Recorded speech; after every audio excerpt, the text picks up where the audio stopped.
صدر ٹرمپ کی دنیا میں جنگیں رکوانے کی کوششیں۔ آرمینیا اور اذربائیجان میں امن معاہدہ فائنل۔ دونوں ممالک کے رہنماؤں کا ٹرمپ کو نوبل انعام دینے کا مطالبہ۔ لڑنے کے بجائے تجارت اور معیشت کو ترجیح دیں گے۔ امریکی صدر کی اذربائیجان اور آرمینیا کے سربراہان کے ہمراہ نیوز کانفرنس کا۔ ٹیکنالوجی معاہدوں میں AI ڈیلز شامل رہیں گی۔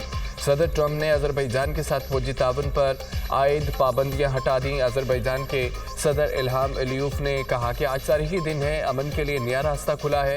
امریکہ کے ساتھ اسٹریٹجک پارٹنرشپ کا آغاز کریں گے۔ وزیر اعظم آرمینیا نے صدر ٹرمپ کی دنیا میں امن کے کردار کو سراہا۔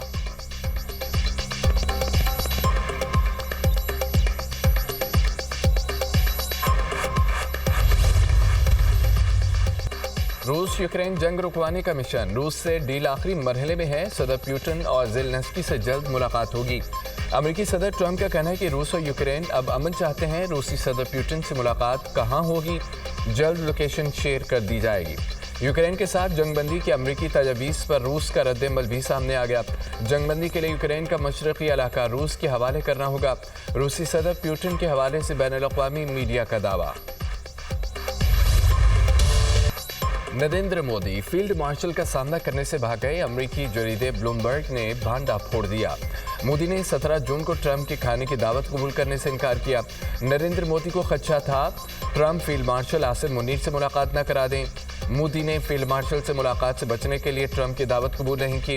بلومبرگ کا انکشاف۔ 17 جون کو امریکی صدر اور نریندر مودی کی 35 منٹ ٹیلی فونک گفتگو ہوئی۔ ٹرمپ اور مودی کی فون کال امریکہ بھارت تعلقات کے درمیان ٹرننگ پوائنٹ بنی۔ تناؤ بھری ٹیلی فونک گفتگو کے بعد امریکہ بھارت تعلقات میں تلخی آنا شروع ہوئی۔ تناؤ کی بھی جھلک اس وقت بھی سامنے آئی جب امریکی صدر نے بھارتی معیشت کو مردہ قرار دیا۔ امریکی صدر نے پھر بھارتی مصنوعات پر 50% ٹیرف بھی عائد کیا۔ بلومبرگ کی رپورٹ۔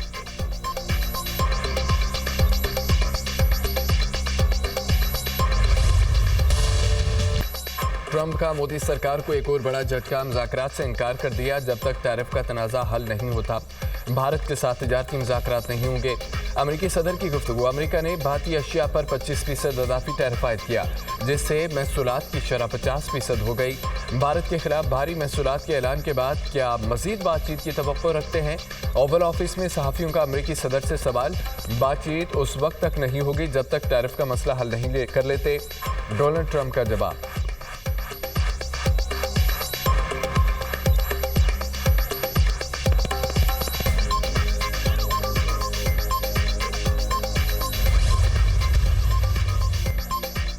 امریکہ سے دوری، روس سے قربتیں۔ بھارتی وزیر اعظم نریندر مودی کا روسی صدر سے ٹیلی فونک رابطہ۔ ولادیمیر پیوٹن کو دورہ بھارت کی دعوت دی۔ نریندر مودی نے یوکرینی جنگ سے متعلق بھی تبادلہ خیال کیا۔ بھارتی وزیر اعظم نے کہا کہ اپنے دوست صدر پیوٹن سے اچھے ماحول میں گفتگو ہوئی ہے۔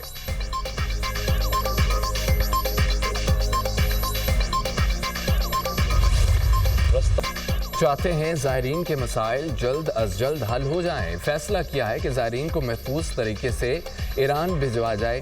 ہوائی سفر کے حوالے سے کمیٹی بن چکی ہے۔ کمیٹی 48 گھنٹے میں کام مکمل کرے گی۔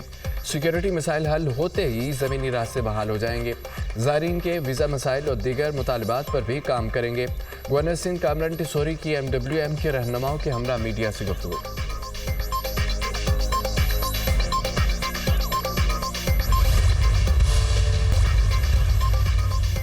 وزیر اعظم شہباز شریف سے chairman Peoples Party Bilawal Bhutto کی ملاقات۔ اہم امور ملک کی سیاسی اور امن و امان کی صورتحال پر تبادلہ خیال۔ پیپلز پارٹی اور نون لیگ کے درمیان شراکت اقتدار سے متعلق معاملات پر غور۔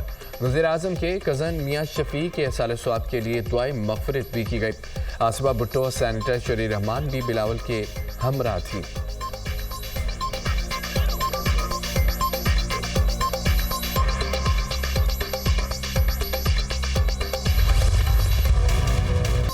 تحریک انصاف کو ایوان میں بڑے دھچکے۔ اپوزیشن ارکان کی نااہلی کے بعد قومی اسمبلی میں اہم تبدیلیاں۔ PTI کے قومی اسمبلی میں 3 اہم عہدے واپس لے لیے گئے۔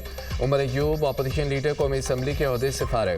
زرتاج گل کا پارلیمانی لیڈر اور احمد چٹھا کا ڈپٹی پارلیمانی لیڈر کا عہدہ بھی خالی قرار۔ PTI سے اپوزیشن لیڈر کا چیمبر بھی واپس لے لیا گیا۔ اسپیکر قومی اسمبلی نئے اپوزیشن لیڈر کا نوٹیفیکیشن جاری کریں گے۔ PTI کو پارلیمانی لیڈر اور ڈپٹی پارلیمانی لیڈر کے لیے دوبارہ نام دینا ہوں گے۔ قومی اسمبلی میں Omar Ayub public accounts committee کے فائنانس کمیٹی سے بھی D list P T I کے نااہل 7 ارکان سے قائمہ کمیٹی کی ممبرشپ بھی واپس لے لی گئی۔ صاحبزادہ حامد رضا کی قائمہ کمیٹی انسانی حقوق کی چیئرمین شپ ختم۔ زرتاج گل سے قائمہ کمیٹی انسانی حقوق اور رائے حسن نواز سے قائمہ کمیٹی ریلوے کی چیئرمین شپ واپس لے لی گئی۔ سیکریٹریٹ نے قائد حزب اختلاف کی نشست خالی قرار دے دی۔ Opposition leader senator Shibli Faraz کو سزا یافتہ ہونے پر نااہل قرار دیا گیا تھا۔ پنجاب اسمبلی میں اپوزیشن کے نااہل ارکان سے سرکاری گاڑیاں اور کمیٹی چیئرمین کا عہدہ واپس لے لیا گیا۔ ملک احمد بچر اور جنید افضل شاہی کو 3 روز میں سرکاری گاڑیاں واپس کرنے کی ہدایت۔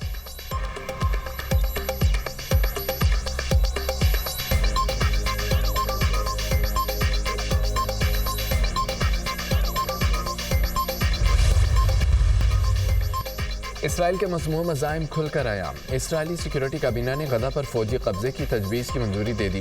اسرائیلی وزیر اعظم نیتن یاہو نے کہا ہے کہ اپنی سلامتی یقینی بنانے کے لیے ہمارا غزہ پر کنٹرول کا ارادہ ہے۔ غزہ پر حکمرانی نہیں چاہتے، سویلین حکومت کے حوالے کریں گے، غزہ کے گرد سیکیورٹی بار لگائیں گے۔ حماس کا شدید رد عمل کا اظہار، کہا کہ غزہ پر اسرائیلی قبضے کو کبھی قبول نہیں کریں گے۔ نیتن یاہو کا فلسطینیوں کی نسل کشی اور بے دخل کرنے کا منصوبہ ہے۔ اسرائیلی وزیر اعظم نے جنگ بندی مذاکرات کو سبوتاژ کیا۔ غزہ کی صورتحال پر اقوام متحدہ سلامتی کونسل کا ہنگامی اجلاس آج اجلاس طلب کرنے کی درخواست 15 میں سے 14 رکن ممالک نے کی۔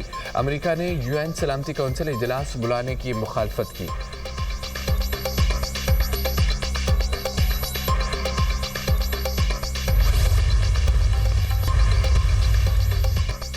اسرائیل کا وحشیانہ پن تھم نہ سکا، غزہ کے نہتے شہریوں پر حملے جاری، بمباری میں مزید 98 افراد شہید، 603 زخمی ہو گئے۔ شہداء میں امداد کی متلاشی 51 افراد بھی شامل۔ غذائی قلت کے باعث مزید 4 افراد دم توڑ گئے، اموات کی تعداد 197 ہو گئی۔ اسرائیلی جارحیت سے غزہ میں شہداء کی مجموعی تعداد 61,258 ہو گئی۔ اسرائیلی بمباری، قحط اور محاصرے کے باعث یومیہ 28 بچے مارے جا رہے ہیں۔ یونیسیف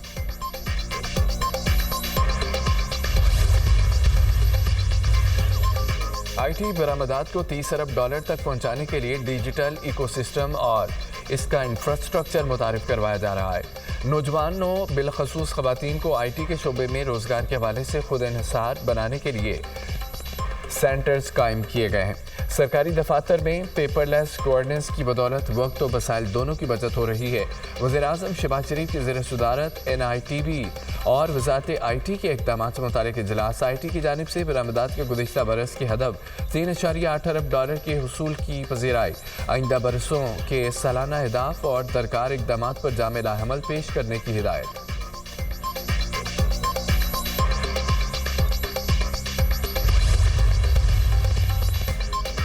حکومت کا پروٹیکٹڈ کیٹیگری کے دائرہ کار میں توسیع پر غور، پروٹیکٹڈ کیٹیگری 201 کے بجائے 301 پوائنٹس تک کرنے کی تجویز۔ وزیر اعظم کا پروٹیکٹڈ صارفین کے حوالے سے شکایات کا نوٹس۔ بجلی کے پروٹیکٹڈ صارفین کے معاملے پر کمیٹی بنانے کا فیصلہ، کمیٹی معاملے کا جائزہ لے کر کابینہ میں تجاویز پیش کرے گی۔ 201 یونٹ استعمال کرنے والے صارفین 6 ماہ تک پروٹیکٹڈ کیٹیگری سے نکل جاتے ہیں۔ صارفین کو پروٹیکٹڈ کیٹیگری سے نکلنے کے بعد 6 ماہ تک تقریباً $5,000 ماہانہ اضافی بل دینا پڑتا ہے۔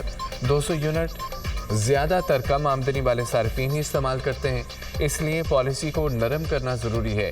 ارکان اسمبلی کی تجویز 201 والی سلیب نیپرا اور وزارت توانائی کے جان بوجھ کر لاگو کرائی تھی، ذرائع وزارت توانائی کا دعویٰ۔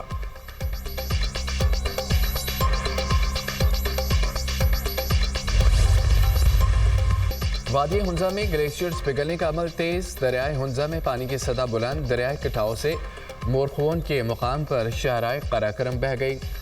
گوجال کی دوسری طرف متعدد دیہات کا مرکزی راستہ منقطع، دونوں طرف سینکڑوں گاڑیاں پھنس گئیں۔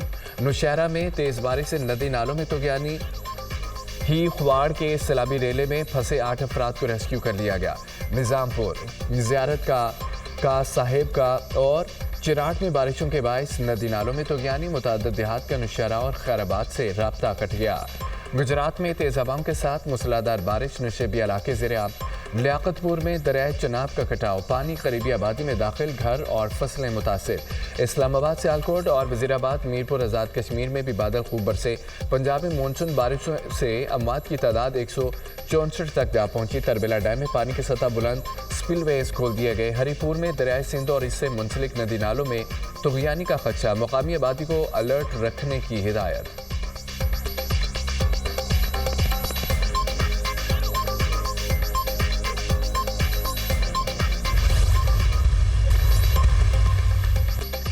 ملک میں مہنگائی مزید بڑھ گئی۔ مہنگائی کی سالانہ شرح 1.73% ریکارڈ۔ ایک ہفتے میں 12 اشیاء مہنگی، 12 سستی، 27 کی قیمتیں مستعقب۔ ادارہ شماریات کی ہفتہ وار بنیادوں پر مہنگائی کی رپورٹ جاری۔ مرغی کا گوشت، پیاز، ٹماٹر، دال مسور، دودھ مزید مہنگا، آٹا، دال مونگ، دال ماش، چاول، لہسن کی قیمتوں میں کمی۔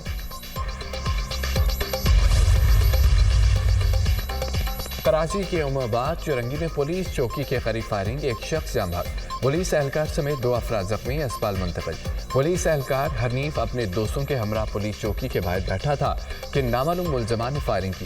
جائے وقوع سے چھوٹے ہتھیار کے 22 خول ملے۔ شواہد جمع کر کے واقعے کی تفتیش کی جا رہی ہے۔ S S P Korangi.